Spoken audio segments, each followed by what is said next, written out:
Hello, boys and girls out there. I'd like to formally welcome you to another episode of the greatest podcast on the internet. Not so subtle. Not so that. Thank you. That song is still burned into my memory at this point. It's I go a to hot sleep. jam. I go to sleep and I hear it just ringing in my head. You have tinnitus, but with that song. Yeah. And we have a couple others that are in the annals of history, but will never be seen by man. That's true. Thank you. So, my name is Dane LaPointe. I am joined today by two other boys, who you may know by now. Boys to men. Colter Potter. Hello, my name is Colter Potter. Welcome, Colter. Hi, Colter. Hi. Hey, Colter. Thanks. Hey. Hey. And? Don't make fun of me. And I'm Don't Jordan make Miller. fun of me. Oh, God. Don't make fun of me. Jordan Miller. Jordan Miller. I didn't quite catch that. Jordan Miller. Pleased to meet you, Jordan Miller and Colter Potter. It's good to meet you guys for the first time. How you guys doing? Good. How's everyone good. feeling? I'm feeling refreshed. You feeling refreshed? Yeah. We came back from our last week. We had a week off before that, and now we're back in it again. We're back, yeah. Back into the swing of things. We're back in the boys. trenches. Back on schedule. Yeah, the trenches. We're back in the trenches, and for some reason, Colter's wearing a sick jacket. Yeah. Let's go ahead and just reference that right off the bat, boys. If you're not watching this on YouTube, you're missing out. You're missing out. hot. It's so hot in this room right now, and I'm not even wearing a jacket. It's just because I'm in such close proximity to. You can probably Just dab on him. Just dab on him. No, that probably wasn't a hear- dab. Was that a flex? That was a Hercules-esque pose. Okay. You can hear the jacket in the audio version because it's so effing loud. It's a loud ass jacket. Rustle that jack. Actually not. It's just perfectly nice fitting. Get that jack all over. Thanks. Alrighty, well today we are coming hot off the heels of E3, but before we get to that and talk about our... We will get to that. We will. get to that. We're Mark definitely my going to get to that. words. That's going to be a major part of this episode, but before we get to that and our slightly unconventional wacky film choice of the week, which we'll also get to, we're going to talk about something a little different. We're going to talk about the supernatural. And this is when the X-Files theme starts playing. We're gonna get real spooky. The truth is out there. So I want to believe. I want to believe. I haven't seen the X-Files. I just know that poster. Okay, yeah. So we're talking about supernatural shite, such as The ghosts, X-Files. aliens, And goblins. trolls, Entities. fairies, gnomes. Those are not. I have one quick qualm with what you've said. You said supernatural entities, and then you said aliens. Right. Yeah. I guess aliens. We'll take aliens out of this for this one. Aliens are That's something completely different. Yeah. not supernatural. Right. Let's stick to like ghosts and stuff like that. The ghosts and ghoulies. The grabbed by the ghoulies. Yeah. My question to you is, do you believe in supernatural entities? No, moving on. Damn. I'm kidding. All right, guys. I'm We'll be kidding. back next week. That's it, guys. Thanks for That's tuning in. it. I don't. You don't At all. like nothing. No. Really? No, I don't think so. I mean, it's weird because it's like some people feel like they've for sure experienced something, and I have definitely not experienced anything, and I Really? don't see how that could happen. I do know that there are like things that can't really be explained, but I don't think they can be explained by ghosts. So you've never had any like something real spooky happen to you? No. Nothing spooky. Nothing no spooks? spoopy. Well, I've spooks? definitely had. Excuse me. Whoa. I've definitely had times where like I've been scared and like thought that there could be some sort of, something crazy happen, like an extra. I was about to say extra normal. I don't think that's the term. Abnormal. Abnormal. Abby-normal. Extraordinary. Yeah, extraordinary. But I can always, just rationalize it. Yeah. There's been times where I was like, was that a ghost over there? And then I was like, no, it clearly wasn't a No, ghost. there's no way it's a ghost because those aren't real. There was one where me and my brother were driving, and we just like saw out of the corner of our eyes something, and then we were both scared of it. We both like thought it was a ghost. It was the light like shimmering off of a sprinkler. So it looked like a ghostly figure. Everything can be explained. There's an apparition. Yeah. No, but what do you guys think? Please. No, go ahead. No, it's okay, Jordan. Okay, I'll go. Please. I can't think of anything particularly spooky that's happened to me. Or spoopy. Or spoopy that gave me cause to believe in ghosts, but I like to keep an open mind just to... I want to believe that something out there like that actually could exist, because then it opens the possibility of other things that are like that cool existing as well. Right. It's like, if a ghost can exist, why can't someone become a ghost a la Danny Phantom? Okay. He was just 14. Stop. Is Danny Phantom real? Now we're getting out there. It's possible that there's a ghost named Danny. Right, who is a phantom? Danny. I'm not sure what qualifies a phantom from I think your average ghost. I don't know the difference. Your average between entity. I thought a phantom was extra like normal entity. Extra normal. Malicious. Yeah, usually the phantoms invade your world when you're playing various video games. Right. So. Because I think a phantom and a ghost are technically the same thing, but a phantom dictates that it's a bad apple. Yeah, similar to not all mobile suits are Gundams. Not all ghosts are phantoms, but all phantoms we can are ghosts. we can never have a podcast if we don't talk about mobile suits and Gundams. It's going to be my mission to bring up a mobile suit callback on every episode from now on. So be prepared. I'm proud of you. I believe in ghosts. Why? I've never You're had. very certain. No, I've never peer-reviewed papers that indicate. I'm gonna present a shaky cam night vision footage where I'm gonna be like, no, you see that shimmering over there? Yeah, it's just a sprinkler. Yeah, it's a fucking ghost. It's a just real a ghost. sprinkler. No, I've never had an encounter with the third kind or with any sort of referencing aliens. Stop. I've never had an encounter with not aliens. Dude, okay, do you want to talk about aliens or with ghosts. I've never encountered a ghost that I know of. But my mom, if you're listening, about to tell a story here. My mom doesn't. I think she knew that when you said my mom that. Anyway, my mom's a ghost. Is Thank what you. he was My mom, say. yeah, no. My mom is a skeptic with that kind of stuff, but apparently she lived in a house when she was younger that was presumably haunted, where like in the middle of the night, at one point I'm pretty sure she mentioned that like the sheets on her bed were like lifted up like an inch or two like above the bed, like levitating, and then fell back down.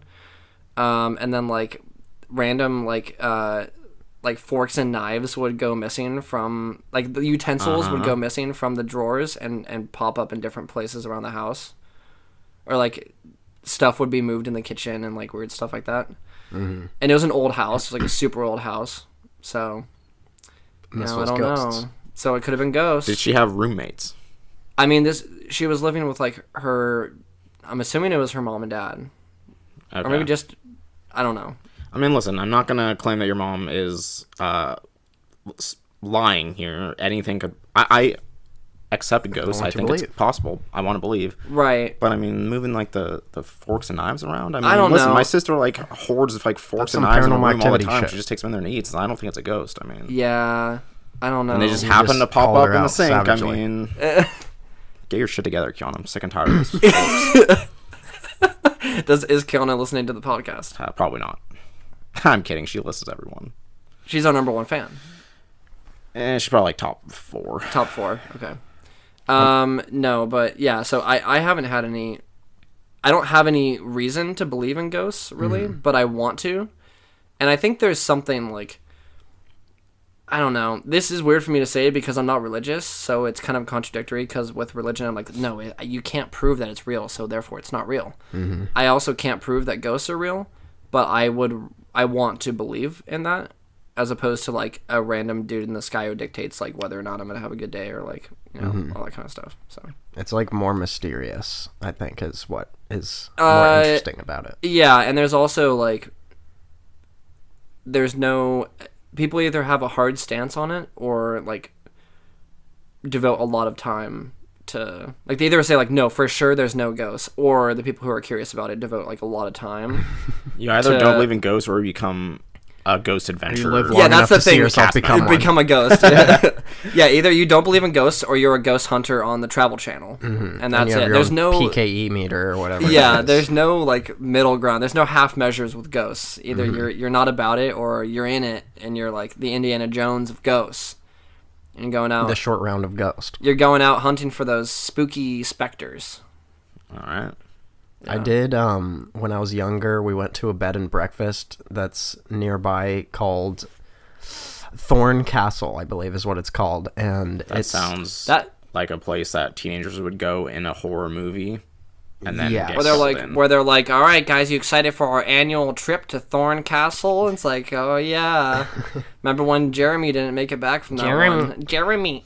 It was basically like a mansion or like a haunted house type of deal, or it's like they talk about how it's haunted or whatever, but it's just like, you know, an old stately manor, you know, and dilapidated.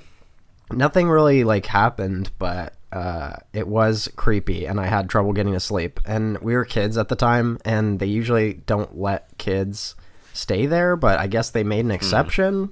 Was it? And when we came in, they were like, "Oh, you little kids! Like we usually don't let little kids in here, but you're looking good You're looking delicious for the ghosts." Ooh. for the specters, for the phantoms. Did any silverware go missing while you were Oh my god! Did the sheets levitate above you? It's not a joke. That actually happened. I'm saying I'm not calling. No, you we're a not liar. making light of that. I think my brother stayed in the most haunted room. Like, Damn. They gave us the most haunted room. The PKE readings were off the chart in that room. Yeah. Did you see any ectoplasm? No, I didn't see Slimer waltz through, leaving a trail of slime in his wake. That's amazing. So, what would it take for you guys to be convinced of the existence of supernatural entities, such as a ghost? A ghost. I would have to see it with my own eyes. Really? Yeah. Like, but what would it like? I guess there's no way to tell what it would be, but I mean, I need to see some Casper-ass looking ghost come at me. some Casper ass.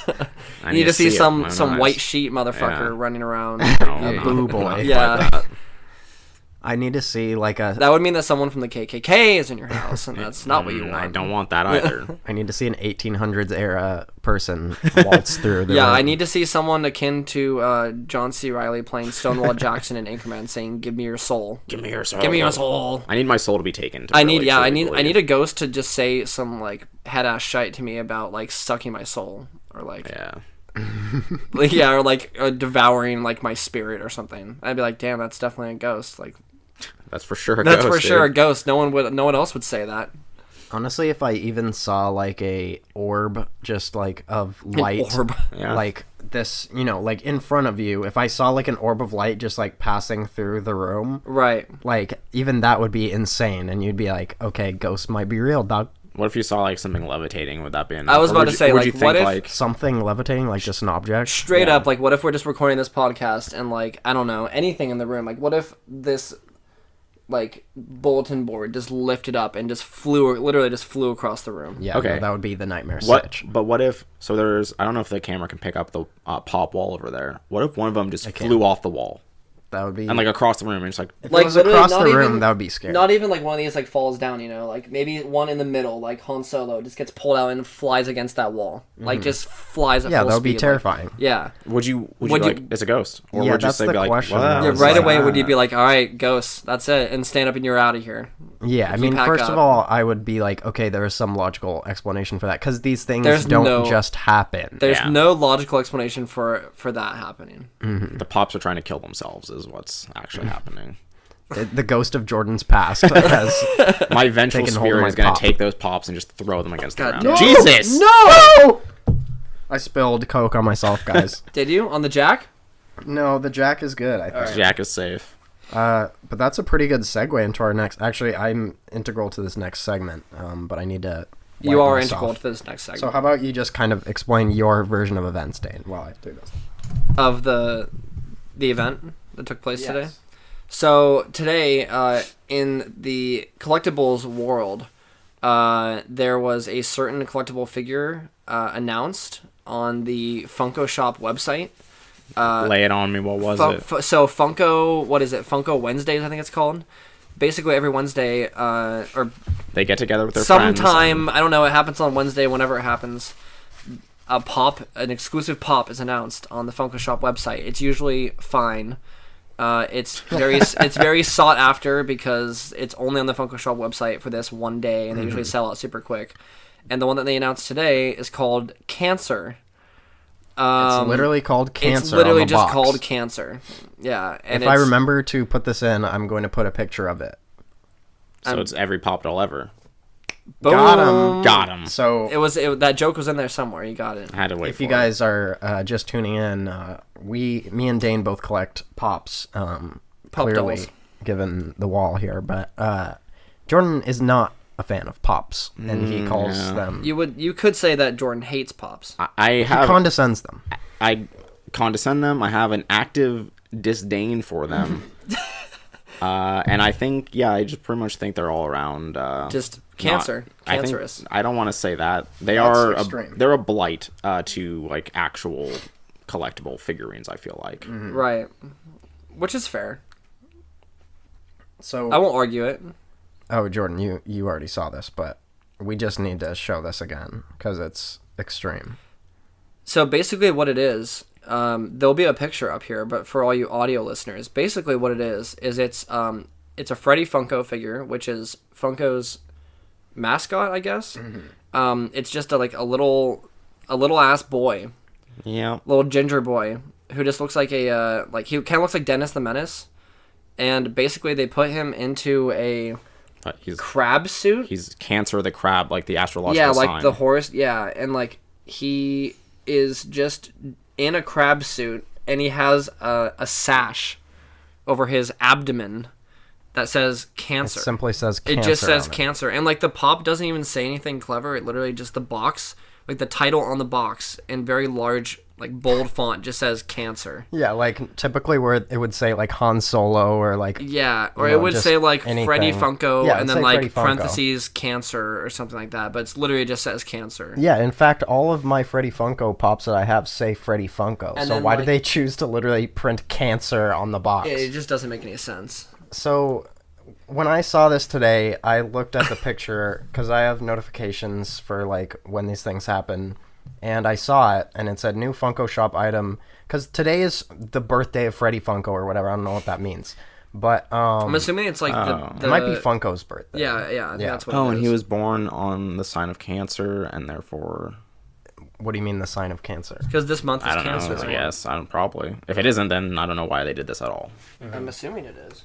So I just see, like Funko Shop item.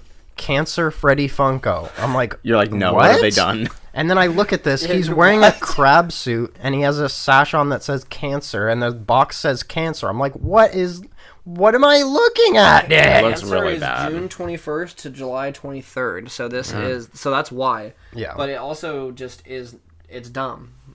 It's so dumb. They haven't done any other like No. astrological signs. No, but they're probably gonna do like more. Well, can't wait for that one. Yeah. What are they gonna do for? I don't even have the other ones pulled. I don't Hope even care, Aquarius comes out soon. So when you saw this, man. what did you think, Scorpio Jordan? one. I mean, first of all, I saw it read Cancer. I was like, well, that's. I mean, I get what you're going for. Their Did you marketing know it was team, Zodiac? Yeah, right away? I did. Oh, okay. Because I saw the crab. I made Clearly, the many people did think that, but when I looked at it, it took me literally like maybe a minute of being like, not a full minute, but like 30 seconds of being like, what? Someone on their What the marketing team hell is probably this? should have made a better choice Yeah. with like their packaging and stuff because it looks. You probably shouldn't just name it like that. I don't know. Yeah, it looks bad. But I mean, it looks as bad as all the other pops, so I don't really think it was too terrible. And disclaimer about all this, I and Dane are big fans of Funko, and we enjoy their products, and I don't want to shame them too hard. And I hope all of them burn to the ground. They're typically pretty good. So. I mean, yeah, I was a little rough on this. I think like when you sent that to me, you're like, what am I looking at? Like, Yeah. You sent it to me on Instagram, I'm pretty sure. And then I replied, I was like, this gives me cancer. It's It's extreme, an apt response. I Yeah. mean, it's fair. it's pretty extreme, but I wasn't feeling it when I saw It's that. dumb. It's real dumb. Yeah. So, anyway, we wanted to touch base on that really quickly because it's a That's our Funko it's a tragedy. It is a tragedy that it was our Funko. 5 minutes of Funko. 5 minutes of 5 minutes of Funkos. 5 minutes at Freddy's. Pretty good. Alrighty. So beyond that, we have a little quick update on the Han Solo standalone movie. I won't call it a film because it won't be.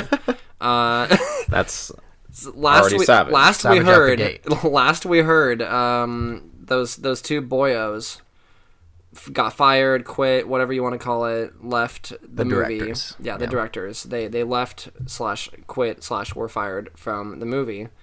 And, you know, to make Star Wars fans even more upset, after firing a great set of directors who had a chance to steer a Star Wars movie in a great new, refreshing direction, they chose none other than Ron Howard to direct this new film, which is probably going to go down in history as the safest possible choice you could ever make for a director to direct anything. I get the feeling that this move upsets you on a deeply personal level.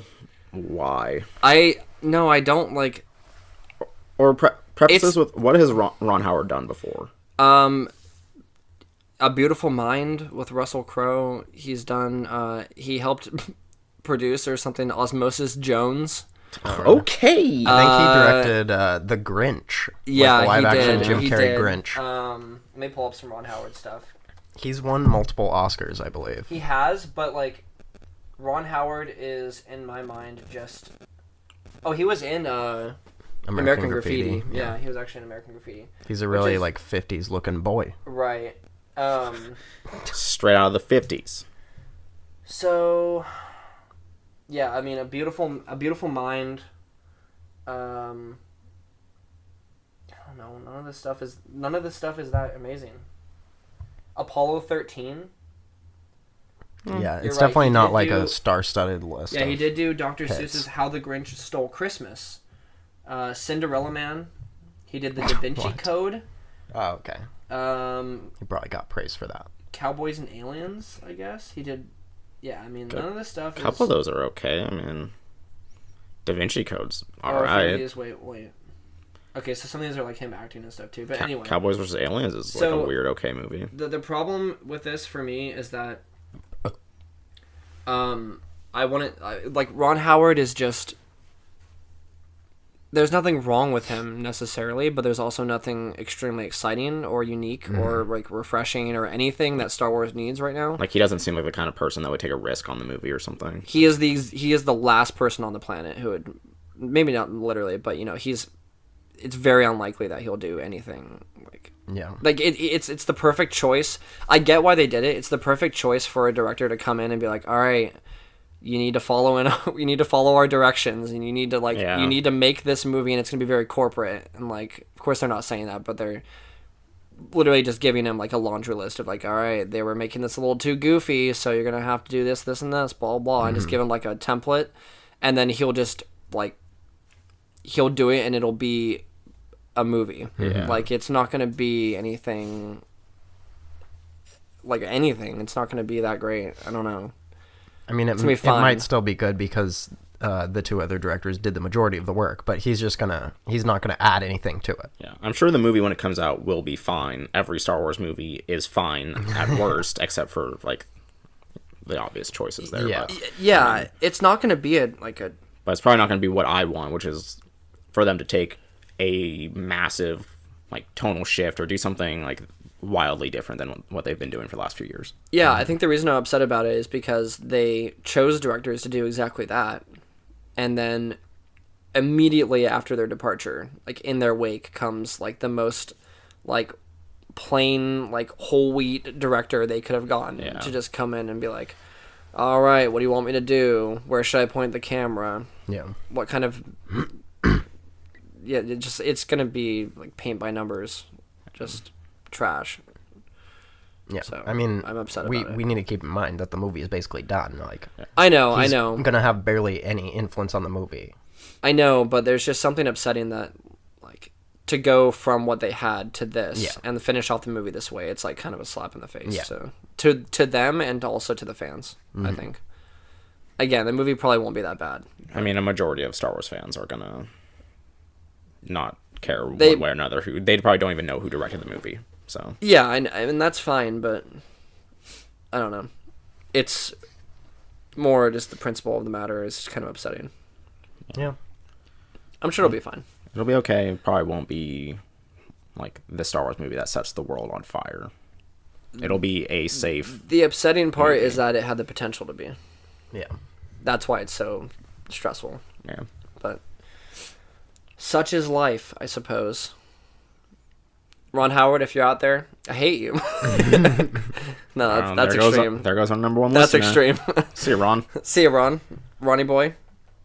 Let's talk about a good movie that we just watched tonight.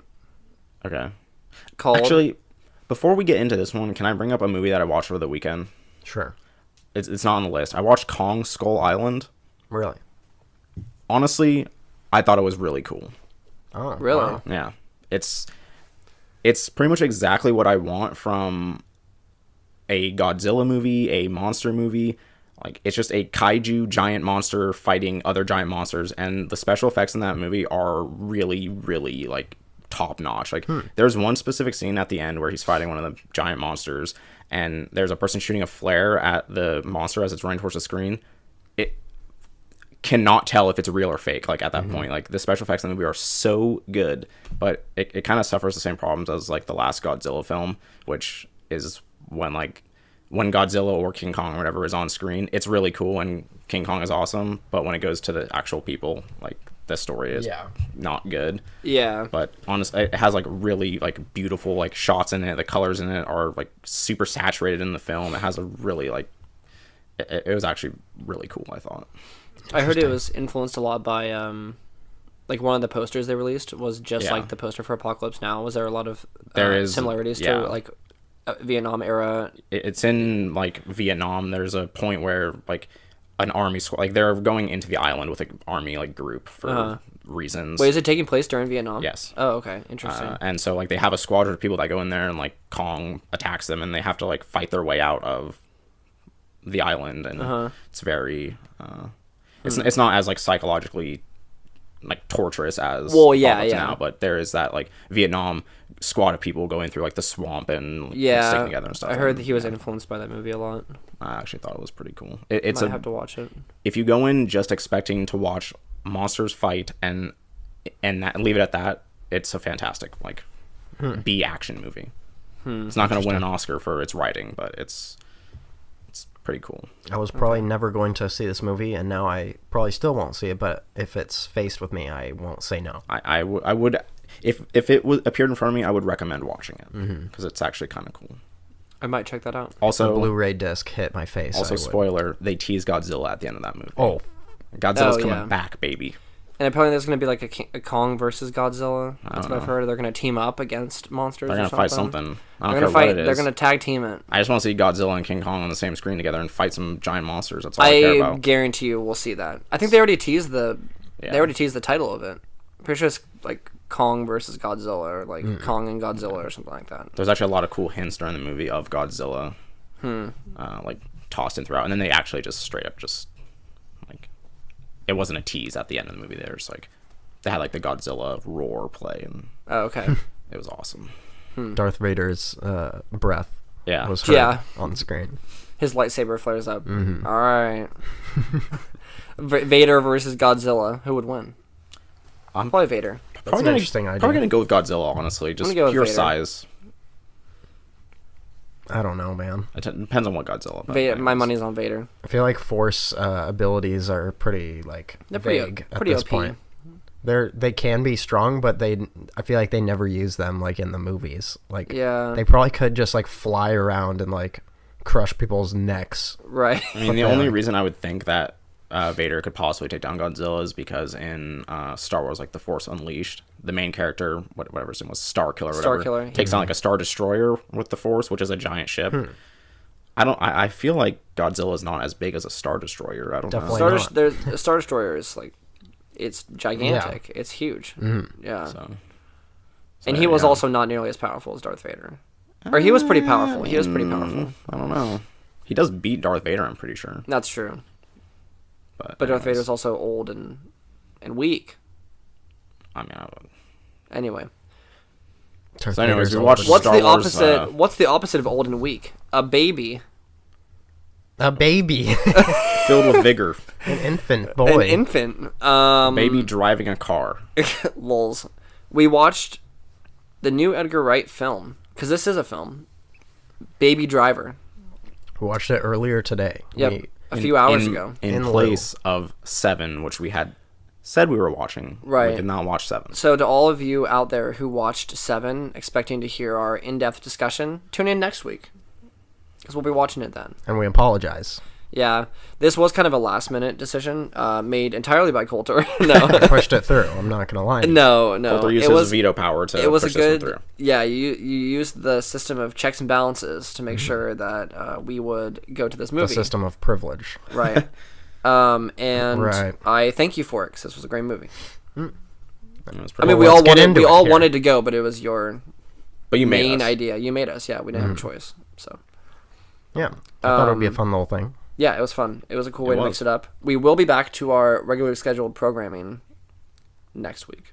And this With was 7. we typically wouldn't be able to do this because most movies don't come out on Wednesday. That's Which Right, This that one is did. kind of weird. well, technically it came out on.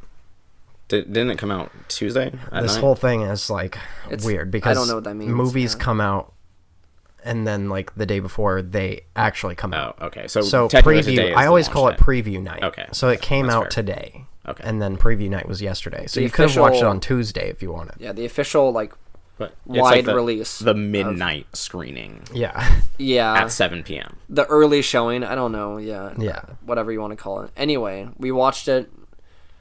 We all. It's weird because we recently watched Hot Fuzz. We talked about like wanting to see this movie on a previous Right. podcast. Yeah. I loved it. I thought it was really good. I really liked it. It was cool. Yeah. I also, you guys had briefly explained what it was before, and I feel like I didn't understand what you guys quite were getting at when I was like, you're like, oh, he's like a driver, and then that's when I made the joke that, oh, is this just drive? Or drive? Oh, yeah, I was And like, then, not no, really. it's not even close, and I was just like, okay, I don't know what this movie is about. Yeah. And I, going into it, I still had no idea what it was about. I hadn't seen any trailers or anything, so. Oh, cool. But I was pleasantly surprised by the tone of the movie and just Oh, yeah. it overall in general, because I had no idea what I was getting into. I had seen a. I don't even think it was an official trailer. I saw like some clips on like YouTube or something, or like the little like ads, like a 20-second ad or whatever. And I think I saw like a teaser that was like a minute long, but I hadn't seen a lot of like clips that they released or anything like that. So I knew the concept, but and I saw who was in the movie, but I hadn't seen footage of them or anything. So I wasn't completely blind to the movie, but partially, I guess. But yeah, I was definitely surprised. I knew it. I knew, like, obviously with the Edgar Wright formula at this point, I knew it was going to be, a little wacky, a little out there, fast, well directed. All of his stuff is super well handled. But it was cool to see him do. It was cool to see him do a movie with a lot more technical, like practical stunt elements and like set pieces, rather than like, because he does comedy really well, obviously. So we've already seen like Shaun of the Dead and all that kind of stuff, where it's fun to watch because it has elements of this in there. Where like Hot Fuzz at the end, it just erupts into a crazy shootout, and you're like, wow, he can actually direct action. But really it's still well. comical. Yeah, and it's still super comical. And then in here, it's like there is just a lot of like pretty gritty, like violent action, and there's elements of comedy thrown throughout. But this movie is not going to be billed as comedy action movie. This is like No, this is a action, like thriller, whatever you want to call it. Like, this is not a comedy film at all. yeah, because like the reason I always found it like all the more surprising and cool to see action in those movies is because that's not what those movies are really about. And then when it pops up, you're like, wow, this is actually really well done. Like, this guy knows what he's doing with like car chases or shootouts or whatever it is. But then in this one, it's literally mostly just that, and it's pretty awesome throughout. Like, he's actually just killing it with... Briefly explain what the actual movie is without spoiling it too much. Yeah, Colter, do you want to... Well, this movie is about a boy named Baby. He's... How old do you think he is? Like, maybe... 20s? Yeah, like, somewhere between 17 to 25, I guess. Yeah, something He's like that. vaguely aged. Yeah. And he is really good at driving, and so he decides to become a getaway driver. I guess we don't see the crime. Yeah, we don't see the process of him deciding. He kind of just is good at car driving and falls into Yeah. He's good at driving them cars. It starts en media race. yeah. So that it's not really important how he gets into it, but Yeah. he is a getaway driver, and we see his whole like operation that he deals with in the crime world. And it starts to like that's As really you might like, guess, yeah, it starts to get real. right. Like, that's a good description of like the basic structure, but there's a lot more going on there than Yeah, I mean, I don't want to get into it too much. Oh yeah, because no, the movie yeah. I don't. Literally, I'm not gonna say anything, but there's a lot more to it than just that. Yeah. That's if you like the idea of that and wanted to see more, I would definitely recommend this movie. If you like any of Edgar Wright's And movies, we didn't mention that he listens to music. Like, he listens to music all the time because he has tinnitus, which is a ringing in the ears. So he listens to it. It's not like, oh, this is like the score of like the movie, and like it's in world when he's listening to that kind of stuff, which is really cool because when like you hear the music and then he'll like take a headphone out and the music like well, definitely, lessons, yeah, and yeah. like you can hear his like ringing in his ear, which is at first I thought I was going crazy when the movie started. I was like, is this gonna like stop? Because like I was like, is this my ear? Like, what's happening? And Right then- when the movie started, Yeah. I heard that. I was like, man, like this is not going to go well because recently, like at work, really quick tangent. no. you have tinnitus. I thought I did because recently at work, I thought I did. I thought I did. We changed the playlist. You definitely have tinnitus. And like the music at work, because it's a big store, right? So like the music sort of echoes in a way that like certain frequencies on certain songs, I'll definitely hear like, because it's super loud in there already, and like for whatever reason, I'll just hear like a slight ringing, and not really be able to discern like certain tones, and I thought I was like losing my hearing for a while, but I think I was like actually anxious about it. I was like, dude, why is my ear like fucking ringing all the time like with this song or whatever? But I think it's just like the acoustics in there and like the music volume and stuff. But like when we like legitimately when the movie started, I actually was like, okay, is this really gonna happen in the middle of this movie? Like, what song are they choosing to, or what like score are they using to make my ear feel like this? But then I realized it was just, I don't have tinnitus, but like I have felt times where like I've heard my ear like ring, like so I know what that is like. And Yeah. I was like, wow, really? Like at the start of the movie already? I was like, wait, what? No, this is not me. Like, Yeah. this is just the movie is doing this. that was already. kind of interesting, and they had that at other It's like it's done throughout the movie, which is it was cool. It's really neat like effect in the film. right.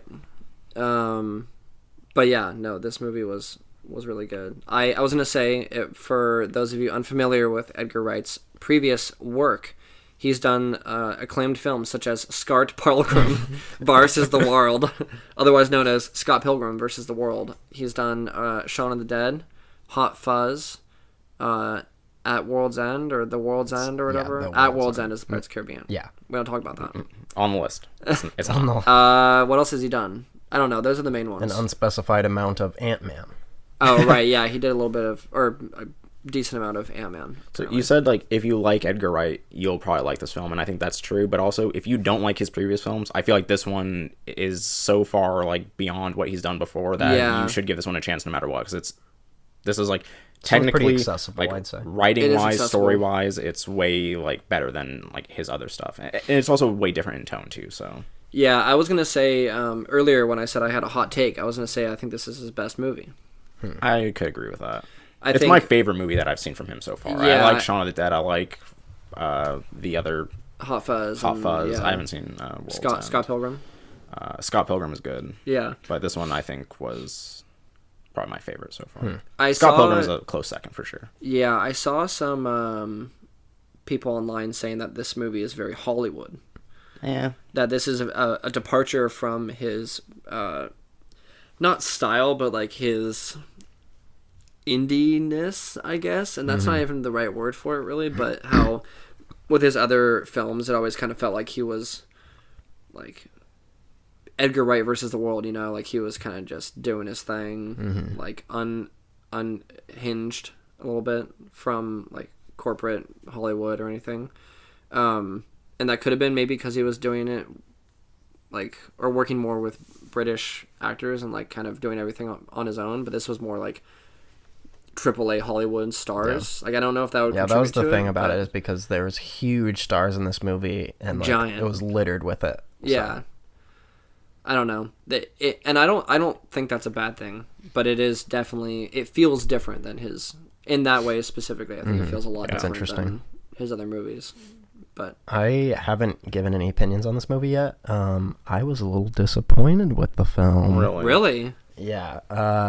I mean, I was hearing everywhere like this is an incredible movie. Like, I asked someone at work today. I was like, "Oh, like, how was it?" And he was like, "Oh, it was even better than I thought it was going to be." He already had like high expectations, so I was like, "Okay, it's probably going to be pretty good. I'm not going to get my hopes up like too high because I've been hurt or whatever before."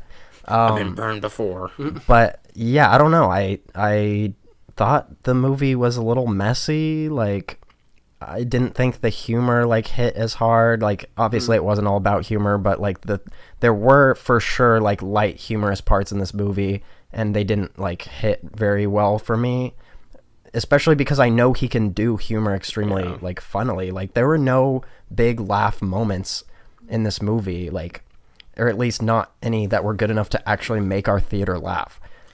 See, for me, like, going into it, I had no like understanding of the movie at all, and I was not going in like even hoping for a comedy because I didn't know what it was. So when I like saw like the start of the movie, I was like, okay, this is not Shaun of the Dead. This is not Hot Fuzz. Like, this is a completely tonally different thing, and like that's when I was just like, I was in on that from that point on, and I didn't need it to be funny because it's not trying to be a comedy at that point for me, at least. Yeah, that's definitely not like the breaking point of the film or anything. But yeah. The breaking point is it was called Baby Driver. And there was no babies. There was one baby in it.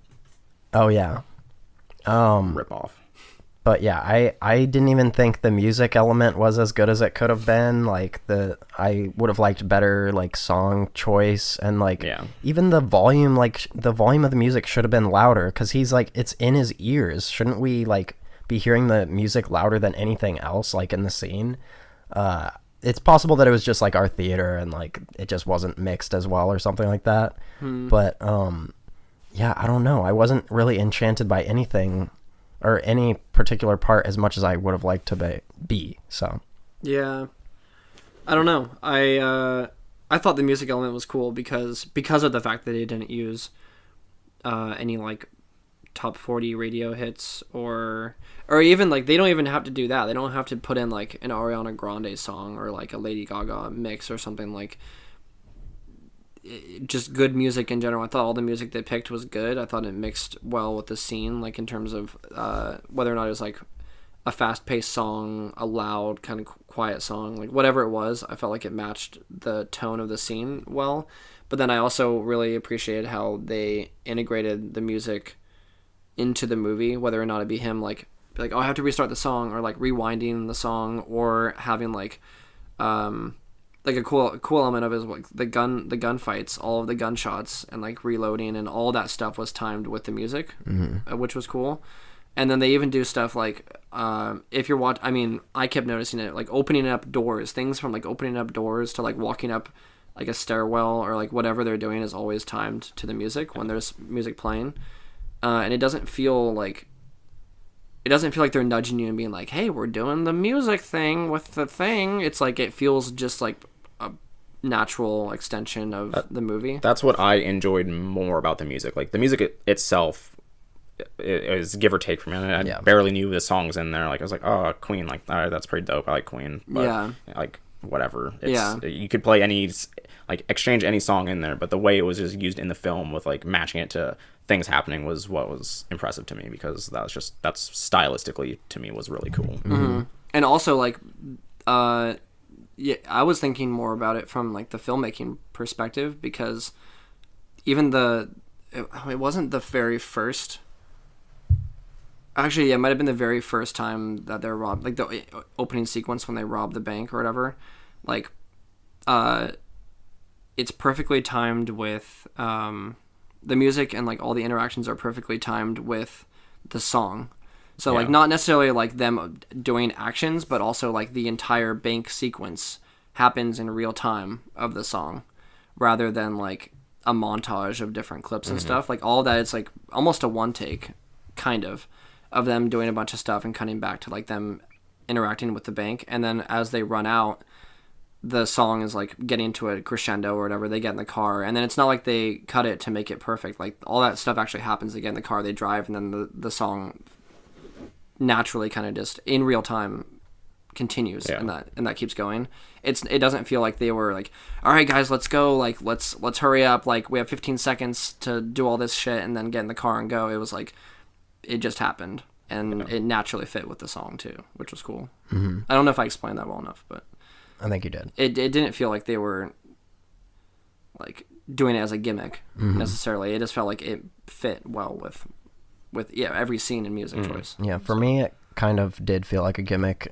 I don't know if it was because like I'm a musician and like it's more obvious to me when like they do stuff like that, but yeah, I don't know. It like every gunshot was like to the exact beat of the music, like no like very, to me, obviously, and I don't know. It's like that's not how it works in real life. You wouldn't like, I don't know. Yeah, it was like, to me, a big thing about this movie is that it was kind of trying to be grounded because there's no CGI, no like, everything was pretty realistic. Yeah. But at the same time, it was trying to like have these weird, like not realistic elements to it, which some people probably think is like really cool, but it didn't really work for me. I like the really far like Scott Pilgrim or like super grounded, and I feel like it should have been one of those streams. I definitely understand you there. I like that, but like I get it too. I could see why someone would, because it is super grounded the entire time, and there's like weird like the heist like setup scenes or with like Kevin Spacey, and he's like kind of an evil dude, but also he's like trying to also, he's like the comedic relief in the movie by like, he had a very like weird tone in it. There's a bunch of weird like tonal things that like, again, like the gunshots like ringing off the same time as the music and stuff that is just a little like out there, but I felt it like fit with the movie. I liked it, but I mean, I could see why someone would be like, this is just a little like, yeah, I get what you mean. I think has weird like tones in it. It definitely has the potential to alienate people because of whether it, from your stance, like wanting either extreme or maybe like a better balance of it. I don't know like if that would have worked better for you, but I feel like I enjoyed it because it was grounded, but I guess for this kind of movie, like this could be another really good example of style over substance for Edgar Wright, but I kind of appreciated it because not as a defense of like, not to say like you have to just turn your brain off and just enjoy it for what it is, but like appreciating it as a movie rather than like a grounded piece of like crime noir like thriller like Heat or some sort of like bank robbery movie like that. I feel like it's much easier for me to enjoy this as just a piece of like art, you know, like it's just balls to the wall crazy, kind of realistic. Like they went for like a more like somber, like more like dramatic story, I guess, than he usually does. Like he usually has pieces of that in his movie, but this was definitely more of like a like drawn out version of maybe like a scene he'll have in like Shaun of the Dead where it's like, wow, that was really heartfelt. Like they just, the entire movie is kind of like that. Yeah. So I don't know. Yeah, I thought it was a cool departure from his other stuff. I really liked it. I also wanted to say that I didn't think any of the characters like behaved like normal human beings. Like, they're all a little eccentric, but yeah, that's also that was so like, that kind of annoyed me. Like I had no character to latch onto. Like this person is behaving like a normal human. Like every single person was being weird. But I actually, Baby was kind of the most normal of the people. In a weird way, yes, he really was. Yeah, except when he was talking to his love interest. Then he was being like a weird Sly Cooper ass. Like, even then, like he's just like I found their like, interactions like actually like some of the best in the movie because they were just so just like weird and like offbeat. They're just kind of funny. He's just like when he like speaks to his love interest, as we'll call her, he's just like one word responses, 2 word responses. Like he very actually in the entire movie, like very rarely says like complete sentences. He just talks very like fragmented. Short, yeah. And it's I thought it worked well. It's funny. I did think that the last third of this movie was interesting because the plot went to like places that I had no clue what was going to happen. It ramped up like in a direction I was like, oh, I wasn't expecting it to go like this, like quick, like up the crazy train here, because it was going pretty wild. I wish I could talk about one particular part of the third act because I won't spoil it. You say I can't? Yeah. Oh yeah, no, yeah. Yeah, no, I won't spoil it. But there were some really cool, like, really intense and dramatic scenes with some cinematography in particular that I really enjoyed. There's some really cool... Obviously, like, I've always said this, like, Edgar Wright, I think, is, like, the editing in his movies is just masterful. Like, it's so well done. And every movie he's done is just so fast, so fluid. Like, I just love it so much. And I thought it was cool to see him do that with a movie that revolved a lot around car chases, because he handled it really well. It's easy to watch a car chase and get either not bored, but kind of like, oh, there's a car, it's driving down the road. Now, I was waiting for you to say something like this, because I was, when I saw the car stuff, I was like, all right, I know Dane hates Fast and Furious, so like, is he even gonna like give a crap about like him driving a car here and like doing cool stunts? Because you shun like every acknowledgement that Fast and Furious even has a good action in it. Because I honestly legitimately believe that all of the action in Fast and Furious is filmed terribly. Like, it's filmed and edited terribly. Fast Five is maybe the only one that's serviceable. The driving scenes in this movie are like on par with Fast and Furious. No. Like, they're much better. I've seen like none of them, but it's okay. I've seen all the Fast. I haven't seen the second Fast and Furious movie. I've seen the first one. I've seen Tokyo Drift. I've seen. That's the second one. What? That's the third one. You said Tokyo Drift, isn't that number 2? Is the third one. Oh, okay. Yeah, I've seen Fast. I've seen Fast 5. I've seen Fast 6. I haven't seen Fast 7. I haven't seen the Fast and the Furious, whatever the fourth one is. Those movies are shit. I've seen 0. I hate them. Anyway. All right. My final thoughts. I forgot them.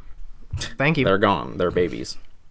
Oh, frick. My final thoughts are, I still think this is my favorite Edgar Wright movie. I want to see what he does next, considering he's breaking into more big budget Hollywood style action films. Even if it's not an action film, I'll still watch it, because He's directing the next Fast and Furious. he's directing Star Wars Episode 10. Yeah, no, I really enjoyed it. I think anyone who enjoys his previous work or doesn't, like Jordan said, I think you should watch it regardless. What's your score? My score, it will be... I'm going to go with... 3 Ryans out of 4. I'm going to go with 8.75. 309. I'm going to go with... I hate that. I'm going to go with 8.75 baby bussies out of 10. All right. Well, I remembered my final thoughts, and it's that I think I've seen most elements of this movie done better by other movies. Yet there still is a lot of originality and pretty good plot. And for that reason, I'm out. That's pretty much it. And for that reason, I'm out. Are you going to give it a binary? Yeah, I guess I'll say it's a 1. All right. I'm going to give it 13 babies out of 15. All right. All right. So, that was our final thoughts. Those were our final thoughts on Baby Driver. That was our final thoughts. Those was our... Can't wait for the sequel. I corrected myself. Can't wait for the sequel. Teenage driver. Adolescent driver. Toddler driver. Toddler. Baby driver grows up. Baby boy grows up. and drives. I just say that we went to McDonald's after we watched the movie, and we decided to go into the restaurant rather than go through the drive-thru. But we only decided that after we pulled into the drive-thru. Yeah, so I had to like back around a corner to like get us out of there, and I was baby. You had to baby drive it out of there. Yeah, you I was watched the Baby baby. Driver, and you're like, I can do that shit in the So McDonald's parking lot. I can do that with going no 2 cars miles per around. hour. I jumped the car out of the thing. Right. There were no jumps. I just love Were there how any jumps? I just love how we were in the drive-thru, and then you're like 1 sec, and the guy's like, order whenever you're ready, and then we sit there for maybe a minute, and then you're like, I'm gonna try to back out. I tell the guy that I think we're gonna back out. I think we're gonna try to back out. Thank you. And then he just doesn't say anything, and then as we're backing out, you're like, all right, cool, man. We're like 3 feet away from the thing at this point. He hasn't responded. I'm like, all right, cool, man. So great. That was pretty good. That's exactly what Baby would say. Oh, It's true. I guess he probably wouldn't say anything. He'd just bust the frick out of there. Yeah, he would just bust a move. Anyways, All right, so the moment you've all been waiting for yes, is upon us. I think we're gonna talk about E3. I should say that I talked about E3 a little bit last episode, mostly about my experience there on the floor and all the stuff that went into that. But now we're going to talk about our personal favorite things, events from the show floor, from the conferences that we all watched. Not from the show floor. Not from the show floor, but not the show what we floor. watched on Twitch and YouTube and all that fun stuff. So, Jordan, Yes. what did you take away from this E3? What are some of your favorite games, conferences, anything you want to talk about E3? So, on a very broad level, I kind of thought this E3 wasn't as exciting as the last couple years. Also, it was very tame. Like in a lot of the conferences, it was just, let's send like the big name up there, and then he's gonna say, because it's always a guy, says, hey, let's like welcome to Xbox, welcome to Sony, whatever, and like we got a bunch of great games, and then they just leave the stage and play a video of 40 trailers, and like that's fine because I like seeing those games, but I also kind of want them to talk more about the games when they do that, because like some of those trailers, like they show it for 10 seconds and then you can't see, like you don't know what the game is. But regardless, there were I do want to shout out a really fantastic interview that giantbomb.com has with Phil Spencer, the head of Xbox, because I thought he like came out on stage at like the start of the conference and was like trying to like build up the Xbox One X, the new Xbox, whatever coming out. I don't think he did a great job. the And I most think powerful console on Earth. it's a monster. It's a Let's beast see of a what machine. this monster can do. Yeah, it's All right, really- cue it was really, Minecraft. like- Can we get the Minecraft demo? Like they did a really like awful Can we get that guy job. shoutcasting over that game that looks like it's on the N64? I was gonna say my least favorite moment was that dude like doing that for whatever that game was, like the Dude. Darwin in theory. It was so Fire bad. burner. Dude, that was complete shit because it just pops up on stage and no one knows what's happening. No one knows what game it is, Yeah. and then you just see a guy, like a real person, like on stage. Like, and the immortal screaming one's his going lungs in to out. shoot him in the back with the arrow. He's gonna hit him through the Yeah, window. he's like, gonna and he go through comes the in door. for an Earth Strike It's so blast bad. mode, blah blah, and you're like, okay, I don't know what this move is. I don't know who this guy is. I don't know what this game is. That was like a feeling that was like permeating through me the entire like E3 was like the presence of like Twitch and like esports that was of bad. making every game before the game is even available to the public saying things like this is going to be the next esport, like come play this game in the esport championship. Like You can't just say it. yeah, it's just like you don't like no game has the right to say we're going to be the next esport. Like it happens when people play the game a lot. You can't just do like even Quake like people have a great nostalgia for Quake. I feel like a bunch of people our age have never played a Quake game. And like those are the people that are like marketing for that game and like come play the Quake It's a championship. pretty for Quake $1 million. game. It's just like Wow. that's a terrible joke. That was my least favorite part of E3 Colter. You're welcome. But You're lucky you're wearing that hot jacks, otherwise I'd kick you off this podcast real you're quick. done. No more jokes from Colter. Dab on him.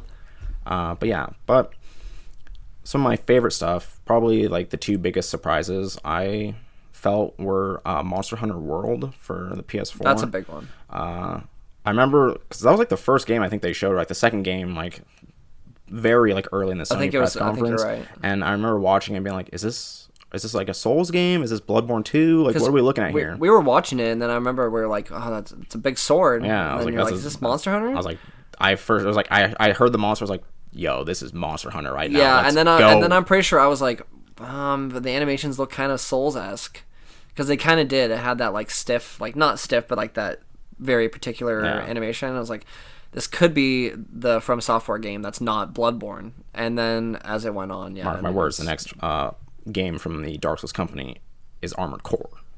You think so? A mech game of my own that could be cool. love and desire. But yeah, Monster Hunter, because I played a Monster Hunter game on the PSP like 10 years ago when it came out, and I couldn't get into it because it's like those games don't have great tutorials. They're super hard to pick up, and there's just a ton of stuff going on, and so I didn't get into it. But then I started playing one on the DS like a couple years ago and got really into it and enjoyed it. And also like after it has like similarities in the combat to Dark Souls, which is why I think I enjoyed it after I played those games as well. And I wanted, for the love of anything, to play one of those games on a big console and not the DS, because the screen on the DS is like trash, and the game looks fine, but it's on the DS. No, and it also has like the worst controls. It has like there's like, if you don't have the new 3DS XL, which has a quote unquote camera stick, which is a nub with literally doesn't have movement on it, it's just a nub. Like a pressure camera stick. It's basically like they took it's like the C stick from the GameCube, but they shrunk it down and it doesn't move. It literally it doesn't move. It has no movement on it. Yeah, there's no move. It just has pressure. So you apply pressure to it, okay, and like you feel, it's almost as if it's like a It's just almost a as nubbin. if it's like a start button. It's a nipple. It's a nipple. It literally is a nipple. It is. Very Yeah, actually, small. that's a great way to. It's like a very hard nipple that barely moves. It's a tiny ass nipple. Like you have to like. It's touch like it when with, you're. It's like when nail. you're fully torqued and you're trying to rub those nips and it just doesn't go very far. Yeah, Thanks. it's bad. I don't know if they still have this on laptops, but the little thing, it's basically a little nip in the middle of your keyboard that you like push. Oh, they had that on Lenovo keyboards. The red one. Yeah. Like the little And Not good. is that what it was like? It's very similar to that. But, It's let's just say it's More tit-like. it's the least less tit like actually. It's nothing. There's nothing yeah, there. it's the least ideal way to navigate it's a awful. world with a camera. So yeah, I wanted to see one on like especially a Sony console because Monster Hunter was like came like from PSP and kind of that sort of From thing. Japan So and everything. I wanted to see it on a huge console with like nice graphics and to see what they could do. And then they surprised me by actually showing that, so that was exciting. What is that? That's for PS4. That's It's just for everything. Yeah, and then PC at a later date. Yeah. So Switch. No, it's not coming Not to Switch. Switch. The Switch PS4 is and Fun Xbox. me do. Switch is getting. I don't actually think I. Do you remember me saying I'll buy the Nintendo Switch if this Monster Hunter XX game Cross Double comes Cross out? or whatever. It's actually not coming out in English. Apparently, I've seen no confirmation of that. So I'm out on the Switch. Also, You could also Fun me get, do. you could also I'm get buying it- Monster Hunter World on the PS4 or the PC. So Yeah. there I go. Yeah. It's a sad day. Rip Jordan's Switch. I mean, I was like, oh man, like I might have to get it, and then they just one up themselves. I mean, Yeah, what can I do at that point? that was surprising to me. Another surprise was Shadow of the Colossus.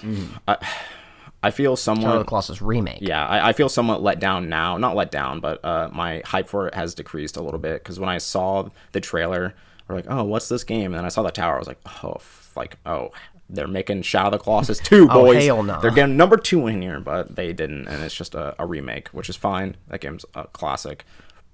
I'll take it. Did you hear the rumors that they're going to include the deleted Colossi? Because apparently, what is it, Ueda? He said that, it's apparently well known by fans of the game that apparently it was unfinished and rushed, like in later stages of development or something, or similar, like it might be similar to the Metal Gear Solid 5 syndrome, where like they were like, all right, let's get this game out. Like, what are you doing? And then he just cut out like some Colossi or something that he was working on. So apparently, there's like, I should probably look this up to verify it, but there's like multiple Colossi that were deleted from the final build of the game that may or may not make their way back into this one. I think one of the Colossi like had assets in the game that could be, if you hacked the game, you could like see the assets for one of the right. And Colossi. there was apparently multiple. It was like at least like 2 or 3 apparently that like were just ripped out. So I feel there's like rumor that they might.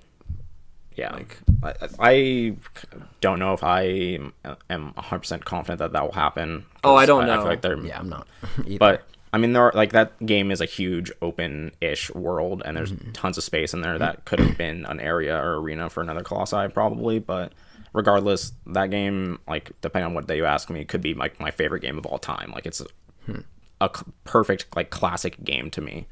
So I'm excited to see that come back. I'm excited to play it. Yeah, for the first time. Excuse me? I haven't played it. Really? No. I played the demo on the PS2. I was like, this game's dope. and then I just never. Our next Let's Play. No, we have to wait until. We'd have to wait. Yeah. Until the remake. As much as I would love to see that game. Oh no, yeah, I'm not saying that's our actual next Let's Play. No, but then yes, let's play it when it comes out. Yeah, Okay, it's confirmed. that'll be Sorry, fun. guys. It's already confirmed, so don't forget. Remind us. I'd be down. Yeah, I'm trying to think. Also really liked Anthem. They didn't show a lot of that game, but it's coming from BioWare. It looks kind of like what I had originally hoped Destiny would have been. Yeah, third person. Third person, first person. It doesn't matter to me. But Yeah. it looks like that open world like experience looks more like what I want from Destiny originally. So that looked really cool. Jordan, did it look good? It looked. That's like the crispest looking game I've ever seen. And could you play it for a long time? Yes. That's all you Perfect need. game. There we are. That's all you need. Does it have content? Are you got a content with lot the of content? And also I liked State of Decay 2. I really like the first game. It's an underrated gem in my opinion. So yeah. Interesting. No Nintendo stuff on my list. I noticed that. No Rabbids or.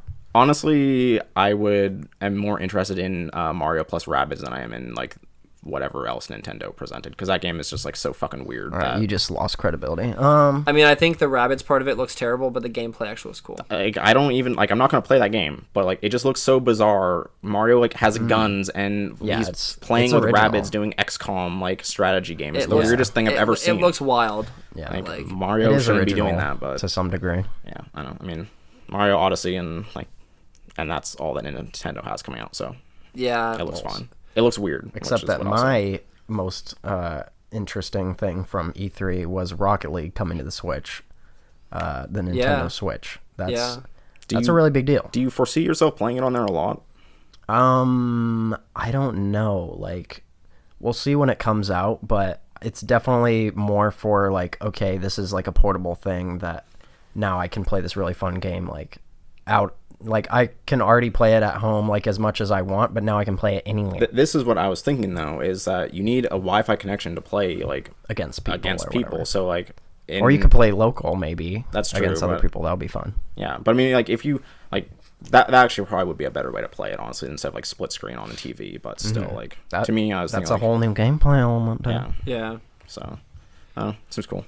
The idea of it is cool. It was also very surprising to me, because I know that... It's on everything. It is, but not surprising. But I guess I didn't expect them to announce it like that. And for so sure soon. Gonna happen. Yeah, because they definitely mentioned they were like, we've explored the options, or like And it was Nintendo like a very picky too. Yeah, so it was a very PR sure. response, like where they were just like, we thought about it. It could be kind of cool because the Switch is cool, but they never really said anything. Like, is it coming out this year? I don't know when it's. I think it is. I think it's coming out like in the next few months. I think it's holiday 2017 maybe. It was also cool. Right. You're right, because Nintendo is super picky with that kind of stuff, and they're having like Mario items in the game. Yeah, like they have like a partnership or something with that, which is pretty cool.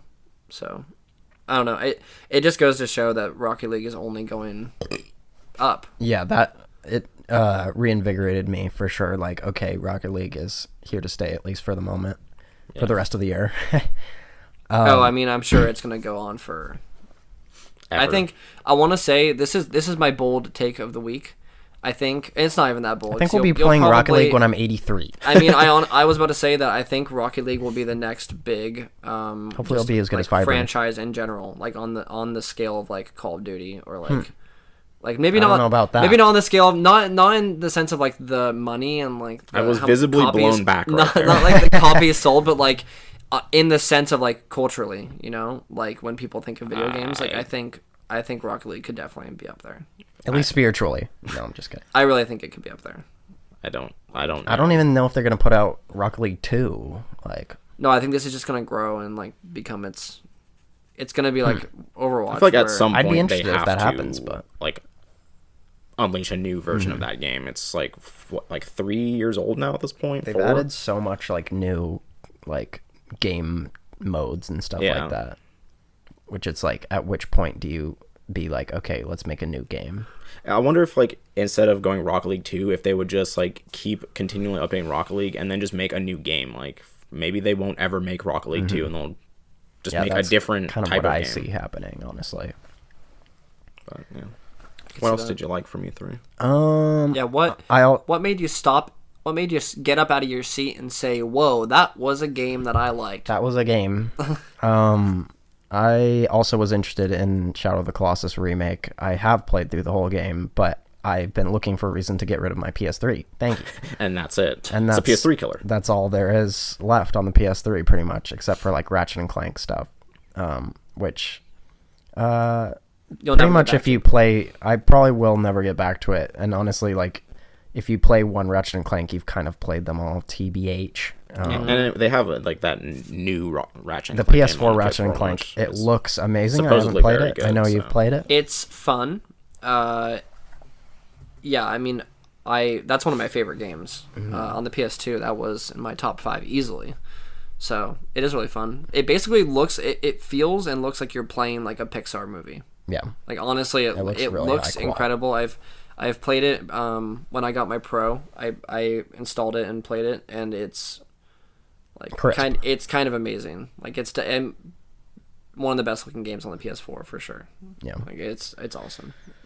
But yeah, that looked what were we even talking about? Oh yeah, the PS3.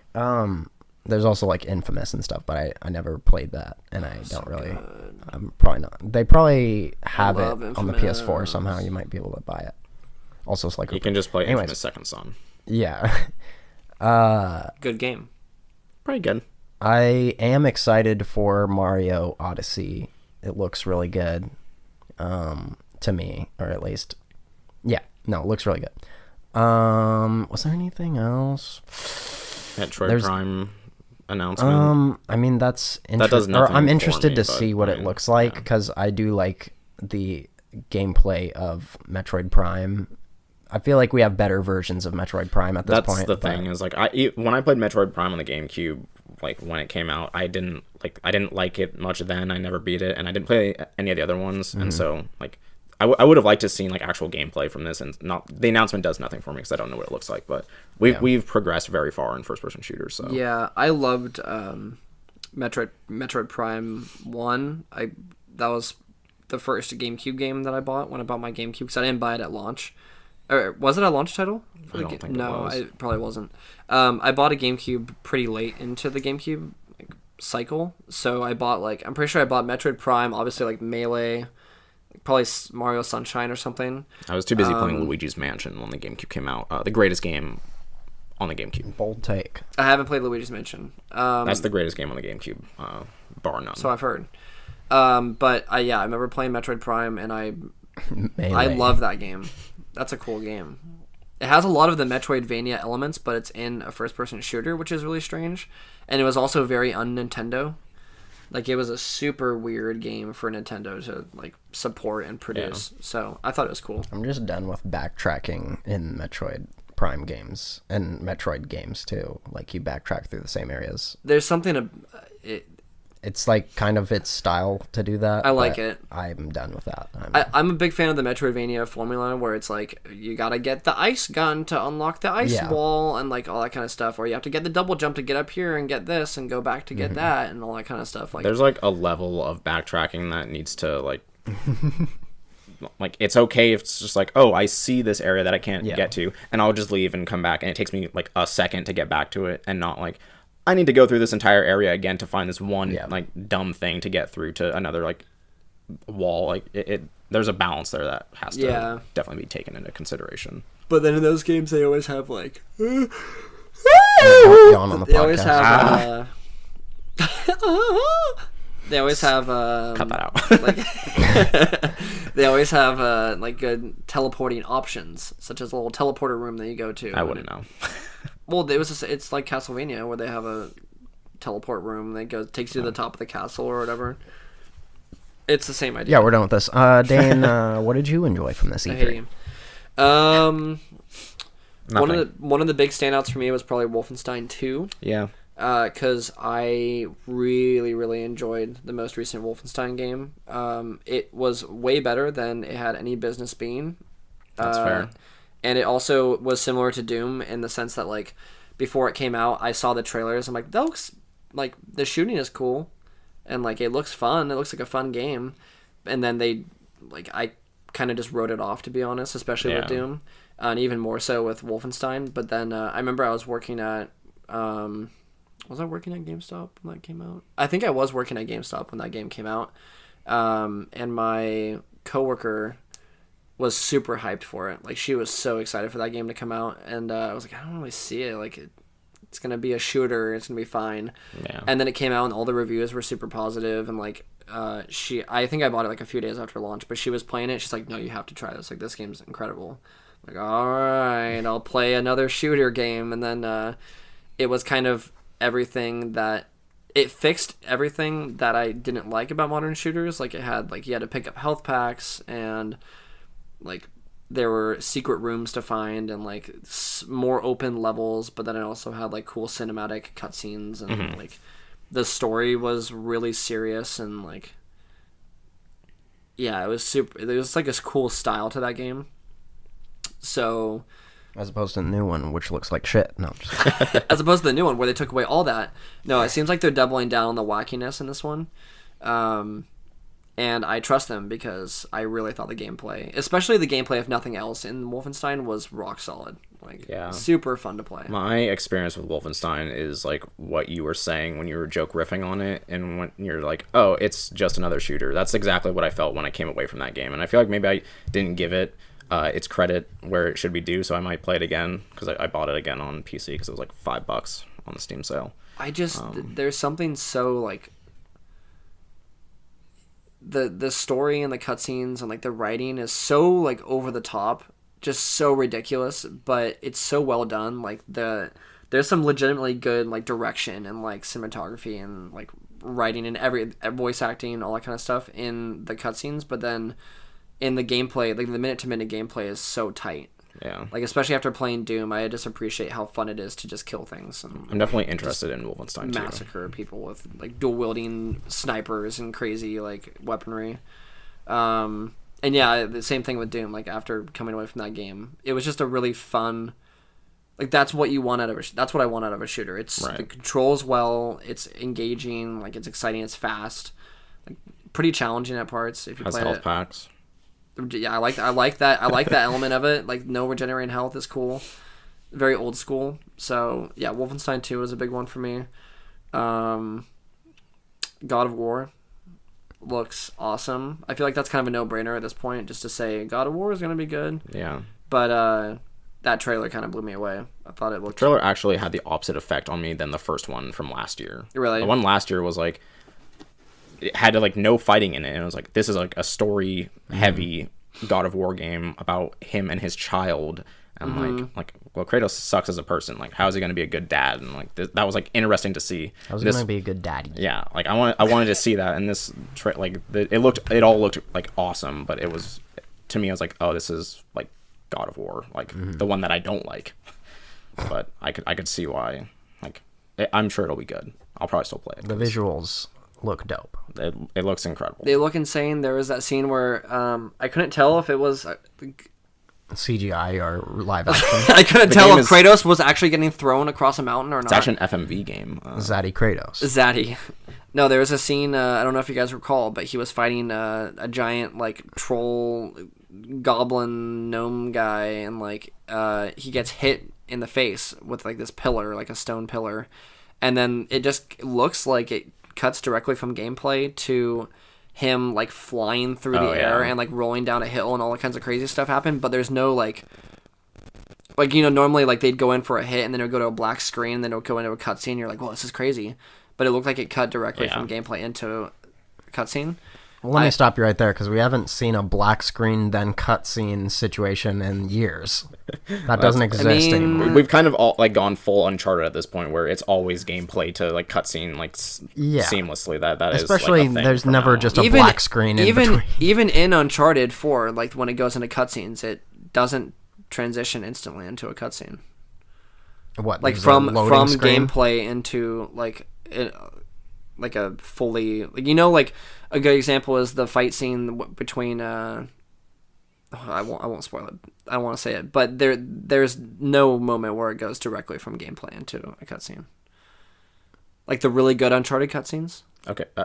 Okay, that's fine. Yes, but also like that's gonna happen in God of War for sure. There's gonna be cutscenes in God of War, like that's gonna be a thing. I'm just saying there's no, because I recently saw something where they said that the entire game of God of War is going to be one take. It's going to be one take. There's no loading screens or like anything, and like going from gameplay to cutscene is just going to be the camera like pulling out or doing something. So that was cool, because like I said in that trailer, like it looked like it was a scripted like a cutscene, but there was no anything to indicate that. It was just him, like you're fighting and then you get hit and you go flying and yeah. So that was cool. I don't know. I think I agree with Mario Odyssey also. That's one of my big ones, because I heard a lot of people saying, like a good old fun game. Yeah, it looks really fun, and I saw a lot of people saying that in their opinion, they think that this will be for Mario what Breath of the Wild was for Zelda, which is cool, because I feel like Nintendo is finally waking up and realizing that modern games exist and that people aren't like babies. Nintendo's cool, but yeah, people like adults are playing these games now. So I actually watched like a 30-minute like treehouse demo that they did of Mario. This wasn't at the show floor. I watched it on YouTube. I can send you the link. This wasn't during work. This was during your off hours. Right. It was really cool, because there was one particular scene that stuck with me where I think Kotaku posted an article about it. Was there a black screen in between the gameplay? There was, and for that reason I'm out. No, like I saw I think it was Kotaku that posted a article that said like, oh, you need to see, or the one thing that really stuck with us after playing Mario Odyssey or something like that, and that's where I saw this stream and I watched the whole thing. But one part of it was that Mario, like at this random part on the map, there's like a forest zone or something, like a jungle zone or something, and there's a big like stone wall around the perimeter of it. And they like run up the side of it, and it looks kind of like one of those things you do in a Mario game, or just a game where you're like, oh, I wonder if I can run up this wall, and it's really janky, like you have to Skyrim your way up it, and it looks hella sketchy. And so Mario runs up to the top of this wall, and then she's like, all right, and I'm just gonna jump off this here, and she just jumps off the side of the map, looking like you're about to just die. But then where it goes blah blah blah blah blah yeah, but and then it zooms out and you lose a life. Yeah. But then he just Sorry. flies like into this chasm and then lands in another zone, like another area. I heard about this. Which is an entirely other area of the game that you could potentially never go to unless you decide to jump off the side of a cliff. I did see Mario jump off a building in New Donk City and fall very far to the ground. He didn't take any damage. Yeah. I heard there's no fall damage. Yeah, I heard that too. Even though there's extreme heights. Right. So that was really cool, because it sort of reminds me of when I played... So I didn't play Mario 64 on the 64, like when it was revolutionary or whatever, but I played it on the DS as a launch title. And I remember thinking that game was weird because there's no real direction to it. Like you kind of just, you're in the castle and you're like, I'm going to go over here and jump in this painting. And then you jump in and like you don't know what's really happening and you can kind of just figure it out. This kind of looks like that, but modernized. And then of course you can possess people with your hat and like crazy weird shit that like doesn't look like a Mario game at all. But I like that idea of like the game treating you with respect and respecting your intelligence and letting you just figure it out, which is unusual for a Mario game. Usually it's kind of hand-holding and pretty straightforward, but I'm curious to see what this means for our friend Mario. I am curious about that game because it just looks so weird. It's so wild. It looks very strange. It basically looks like what the new Han Solo movie would have looked like. The new Han Solo movie did have hats being thrown at people and possessing them. That's why they got canned. Right. So now you know. Rest in peace, Phil Lord and Chris Millen. Expose. Chekhov's Mario hat. If it is in the first act of the Han Solo film, it will be used in the final scene. Chekhov's cappy. Chekhov's cappy. Is that the name of his hat? Yes. That's ridiculous. That game just looks so weird. It looks just bizarre. But I kind of love it. Yeah, I don't know. Those are my main ones. Oh, I agree with Anthem too. Anthem looks awesome. I'm ready to see more about it. I like the part where he's jetpacking through like a hole in the forest, and I was like, okay. I thought it was cool how he starts off on that platform. Then it's like, all right, guys, and then they just jump off the platform and skydive. And then they fall into another area, dude, and they don't. Whoa, die, dude! And then Cappy shows up. Yeah, Cappy. Like I was like, oh, this looks really good. I like BioWare. And then they were like, all right, let's go over the wall. I was like, oh, all right. And then they got into mech suits, and I was like, I'm in. I don't care what this get in the mech suit, I'm in. And then they like are flying through the air like Iron Man style, like wobbling through the air, and they just go underwater. I was like, no, you guys are just done. Get in the mech suit, Shinji. That was amazing. Yeah. Mech suits equal instant buy. Yeah, it did look cool. I think it'll also be cool to see a game from BioWare that isn't Mass Effect, because they Shrek the bed.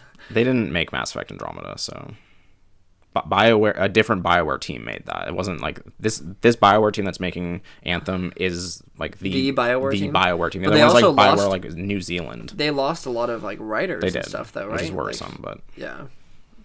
Anyway, I think it'll be cool. Yeah, I'm curious about it. It's also still under EA, so that could also be terrible. What? EA makes every game. Like what? It's just upsetting. I don't like the EA's corporate chokehold on the games industry. Come on. Every Activision, Blizzard, like, oh, dude, I love Overwatch. It's Activision. Yeah, but that's way more Blizzard than it is Activision. There's no season pass. But you know they're the same company. There's no season pass. There's no like fucking microtransactions to buy Snoop Dogg voice lines for Lucio. I would have never known that Blizzard is part of Activision. Yeah, Blizzard Activision is the company's. It's just Activision. They just keep Blizzard on there so people don't like. Yeah. So the facade doesn't fall down and people realize it's just another corporate. So the wool isn't pulled any further over the consumer's eyes. Every company is owned by 3 conglomerates. So actually, every company is owned by the company Tencent, which is the company that owns like League of Legends and Riot, which is like they're actually like just a massive like corporation that probably owns. And the CEO is just way more games than a shadowy figure who strokes a cat on a leather armchair. They reside in China and have a castle. Share. Yeah, he has a claw and a monocle. AKA the Claw, or Dr. Claw. Dr. Claw. Dr. Whatever that guy's name was from Spectre. Blomfeld. Whatever the James Bond. Dr. Octagonopus. No, there was apparently it doesn't matter. There was like a villain in the old James Bond movies that everyone was like, oh, he's the best blonde villain, and then I guess blonde villain, and then apparently like this guy in Spectre, or whatever his name was supposed to be like a new villain, but then it was just that old guy. And they're like, oh, it's I think it was Blomfeld. Anyway, who cares? Only real James Bond fans will get this. Who cares? So that was E3. What do we say? Let's decide really quickly. What do we say is the best game from Sony? Go. At the press conference. Don't care about any of them. Yeah, Monster Hunter World. Okay, best game at the Microsoft press conference. Didn't care about me. What games did Microsoft show? Nothing, dude. Quickly, the Last Night. That game looks fucking dope, but it's made by a guy. Transformers? No, it's called The Last Night, as in nighttime. What game was this? You guys didn't see this? It's like that cyberpunk like 2D game. It looks fucking beautiful. Oh yeah, the one that Colter said he hated. I didn't say I hated it. You're like, why is everything 8-bit? It looks fucking beautiful. Why do people have to do it? It's not even just pixel art. It's hand drawn. Like it looks amazing. But they're doing it well. But disclaimer: the guy who is behind that game was a supporter of Gamergate and hates women. And his tweets have been found and brought to the public. He's been he's been publicly dragged like. Horribly. So I won't buy this game. I'm gonna say right now. That's a complicated matter. I'm gonna say right now that won't dictate whether or not I play this game. If the game is good, I will play it. Okay, I'm glad you don't care about a guy who hates women and harassment. I mean, that's upsetting, and you know, I'm not a big fan of that. Let's get into Gamergate here. No. We don't have. I'm That's just next kidding. episode. We don't have nearly enough time. Next episode will be purely focused on Gamergate. No, That's it won't. many issues. Actually, it's about ethics in gaming journalism. Thank you. Thank you. Yeah, don't care about any of that. So, that's E3, boys. Came and went. Yeah. I would say this. What do we give this E3? I'm going to give it a solid 7 out of 10. I give it a 7. Yeah. There was just nothing for me. Like, there's Yeah. a lot of stuff announced, but It's it a lot was of just like not stuff for me. sequels and things you already knew were gonna be Yeah. like there. So I do feel kind of upset that the first E3 I go to is not necessarily the most exciting, but I still am grateful to have had the experience. That's all I'll say on that. Alright. Yeah. But Is last PAX better? PAX is better for consumers. Is it more probably. comfortable? PAX is better for consumers. I think I enjoy the atmosphere of PAX a little more because it's more of just people like us and like me who just... And that was similar here too, or at E3, because it was open to the public, but it still had a very like corporate feel, like a very like professional feel, which was also cool in its own way. But I like PAX. I like being around other... it's just cool. It just feels cool to be at PAX. Everyone's nice. Everyone's like excited to be there because they're just big nerds. No one's rushing around. I mean, there are people rushing around with cameras, but it's not as like, we need to get to our appointment and we need to book our appointment for Skyrim right away, and we need to do this. Everybody's And there go... for the purpose of fun. Yeah, rather like it's than very business. it's more lax. Of course, it's still like super packed, and like there's a lot of the same problems that E3 had. But I mean, yeah, I think PAX is... I still love... PAX is my favorite, so... There's no changing that. All right. Well, that's going to do it for this episode of Not So Subtle. Okay. We're not This picking is a where film. we would pick a We film, drew but we 7. What the heck? Whoa, Whoa, 7. All right. If you haven't watched it by now. Now, who directed this? Just kidding. Whoa, Don't tell us. Don't say it. David Fincher. Wrinklefink. David Wrinklefink. We will be watching 7 Next wink. next week and discuss it then. But before we go, let's do some plugs. Plug it. Plug out. If you want to find us on the interwebs or contact us in I some just way, yelled for no reason. You Because did. I was going to say if you want to contact us, but I just had to point that out. You do Go want ahead to and tell contact us. us. do you Contact smell us. the toast? Is our toast burning? Yeah, if you want to contact us on the interwebs, go ahead and send us an email or 2 or 3 or 17 at itsnotsosubtle@gmail.com. Yeah. You can find us on the Facebooks at It's Not So Subtle, or you can just search Not So Subtle. You'll find it. You're a big boy and or girl and or other gender, I will not assume. If you want to find us on Twitch, Not So Subtle. It's not so subtle. It's Not So Subtle. We will be hosting our own personal channels that we stream on from time to time. So there's a chance you might see one of these boyos playing some Something. PUBG, some something. Who knows what it'll be. Anything. Probably not going to be any YouTube gaming videos this week because we didn't record any. Right. But, tune into our Twitches because I feel like we might be streaming this week. Yeah, I think we will. Another big announcement is that Colter is about to join the PC Gaming Master Race. Jordan, Yeah. you had a PC that you recently upgraded, and your old, hesitate to call it hand-me-down because it's still a good PC. My old is second-rate going- garbage is going to Colter. Yeah, Colter's janitorializing the PC that you got, cleaning up the trash. No, it's great. I want to make it clear. It's not second rate. It's still a very solid machine. I just wanted to You wanted wanted a to get the zeroth best. rate Yeah. machine.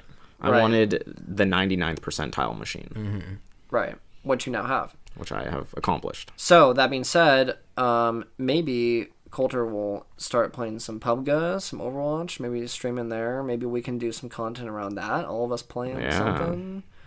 Could be kind of cool. We'll see. That's completely off the cuff. I have no idea if that'll be a thing or Sure, not. something like that could possibly happen in the future. Right. Anyway, beyond that, we also have our personal accounts. You can find me at Lane to Point on pretty much anything that matters. So like Twitch, Twitter, Instagram, and then of course we will be cross-posting stuff on our Not So Subtle Twitter and Instagram handles at It's Not So Subtle. Jordan, where can people find you? You can find me on the internet at the Killamilla. We won't spell it. We won't spell it. No spellings. That's my Twitter, Instagram, Steam, PSN, you name it. My Tumblr, where I post anime stuff, is Tenzo-Taicho. And on Twitch, also the Killamilla, where you can find me either on my channel or being hosted on Not So Subtle. It's Not So Subtle. Swag. Colter? You can find me at Colter Potter on Instagram and Twitter. Thank you. And Short and sweet. I also wanted to say that if you're watching this on YouTube and you've watched this far, you better throw us a damn like right now. And Absolutely. Smash that motherfucking like button. Leave a comment, question. Yeah, I was also going to say, if you've noticed, we haven't read any fan interactions because we haven't gotten any. Have been noticing some spam in our Gmail. Yeah, which I don't know where noticed. that's coming from. Yeah, we're getting some spam, and I also saw a spam comment on one of our YouTube videos that we have to approve for it to show up, and someone approved it. Really? Yeah. Coulter. Who did it? Coulter, did you approve I it? did not. Maybe the algorithm just The only other automatically. Nosferatu. Nosferatu. You. Wow. You Well done. sly dog. No, but send us an email or write us a comment, please. And write us a review if you're on iTunes and rate it. Thank you. Yeah, rate it.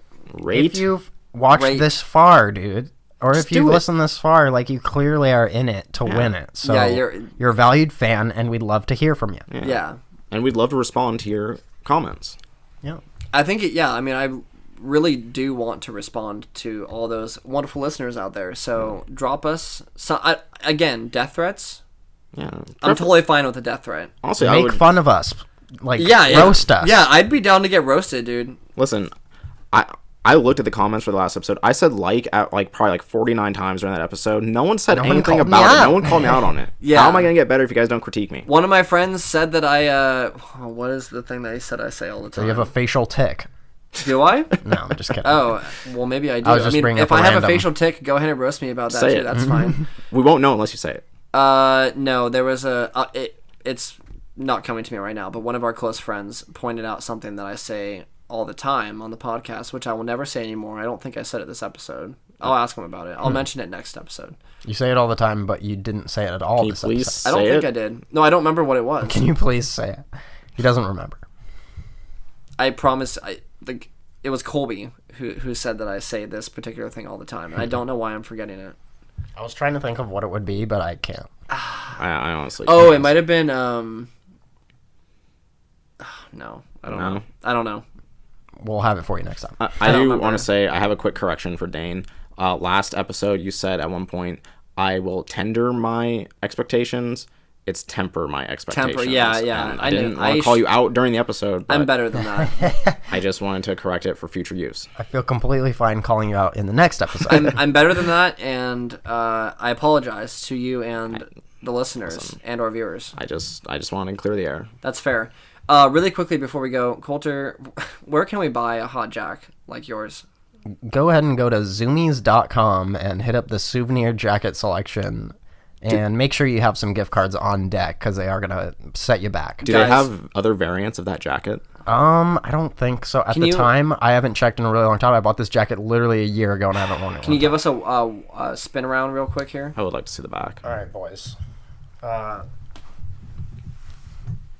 that's hot. It's got Oh, man. This white part here, it's pretty hot. Let's be real. Dude, my jeans are got suddenly tigers. My I'm wearing jeans are suddenly shorts. super tight. Like I feel like I need to. My jeans are Yeah, this is crazy. tigers of an eagle, hawk. Yeah. So It's cool. give me a comment about this jack in the comments down below. yeah, if you've watched it, actually go ahead and hop onto Zoomies. Use the promo code SUBTLE for 69% off this hot jack. And just buy that jacket. You too can get a nice hot jack for only 69 cents.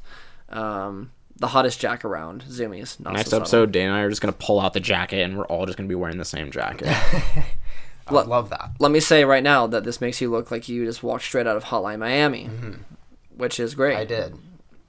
I did. Well, Well, cool. That'll be Thank the you, podcast. boys. How's everyone feeling? good. I asked you at the beginning. I'll ask you now. How do you feel? Good. I feel Feel pretty good. You feel pretty good? Are you hot in that jack? And this thing. put us out of our misery. Help me, Kill me. Lord. Help me, Zaddy. Alrighty. Well, that'll do it. Until next week. I love you all. See you guys next week. Drop a comment, motherfucker.